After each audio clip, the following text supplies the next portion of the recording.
বাগেরহাটে হাঁটু পানি পাড়িয়ে ক্লাস করতে হচ্ছে গাবতলা ইসলামাবাদ সরকারি প্রাথমিক বিদ্যালয়ের শিক্ষার্থীদের। প্রাকৃতিক দুর্যোগ ও জোয়ারের কারণে মাসের 15 দিন পানিবন্দী থাকছে বিদ্যালয়টি।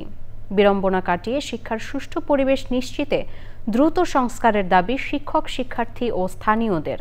ঊর্ধ্বতনের সাথে আলোচনা সাপেক্ষে সমাধানের আশ্বাস উপজেলা শিক্ষা কর্মকর্তার। সংবাদদাতার তথ্য ও ভিডিওচিত্রে সৈয়দ মাদিহ অদিতের রিপোর্ট। মাসের 15 দিনে এই মাঠে থাকে হাঁটু পানি। বাগেরহাটের গাবতলা ইসলামাবাদ সরকারি প্রাথমিক বিদ্যালয়ের চিত্র এটি। প্রতিনিয়ত প্রাকৃতিক দুর্যোগ ও জোয়ারের পানিতে নিমজ্জিত পথ পেরিয়েই যাতায়াত করতে হচ্ছে শিক্ষার্থীদের। স্কুল টু সাইক্লোন শেল্টার ভবনটিও ঝুঁকিপূর্ণ। 1.5 শতাধিক শিক্ষার্থী বিদ্যালয়ে ক্লাস করলেও জোয়ারের সময় কমে যায় উপস্থিতি। পানি উঠে আমাদের আসতে কষ্ট হয় এবং আমাদের বই খাতা ভিজে যায়, আমাদের জামা কাপড় ভিজে যায়।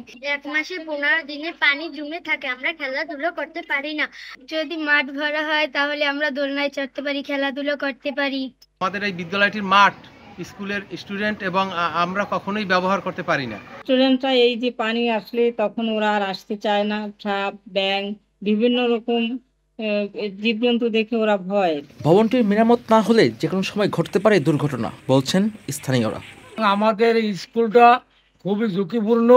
আমাদের এলাকায় অতি দূরত্ব একটি সাইক্লোন সেন্টারের প্রয়োজন এবং একটি ব্যারিকেডের দরকার। আলোচনা সাপেক্ষে পরবর্তী ব্যবস্থার আশ্বাস উপজেলা প্রশাসনের। এই নির্মাণাঞ্চল অনেকগুলো স্কুলে এরকম সমস্যা আছে, তারপরেও এই স্কুলটার অবস্থা কি আমি সেটা দেখে আমি পরবর্তী ব্যবস্থা নিব।